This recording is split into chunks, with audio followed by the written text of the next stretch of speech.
Leo mambo atakuwa shante au sio? Nyama mwingi. Sawa. Tatembea tu. Sawa. Shemu usiwaze wala nini, mambo mbona utafurahi tu mwenyewe. Halo. Mama yangu. Wewe mwenye ndo wako sasa kuna mwanamke amemwoa mfupi hivi mweupe mzuri?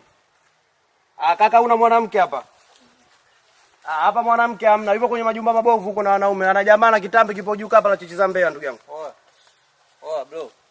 Yupo kwenye majumba mabovu na rafiki yake hivi mweusi kama nini kasufuria la Fred ndugu. Acha basi. Samani kidogo na maongezi na. Nilikwambia wenzako hawai kukurupuka ndugu yangu. Maongezi na wewe bro. Naongea na simu. Watu hawakurupuki mzee kwenye kuoa ndugu yangu. Hebu subiri ndakupigia. Wewe mwanamume mwenzangu achana na hayo mambo. Wewe nini bwana? Hivi ndugu yangu. Hamna, mimi nilikuwa naongea na simu tu ndugu yangu. Ndugu yangu unataka kunichoma. Hamna. Wewe mimi unanifahamu kwanza? Sikufahamu lakini Kausha. Tasumana na ndugu yangu. Hebu subiri kaka, subiri. Kumekucha. Shemeji. Sasa ndugu yangu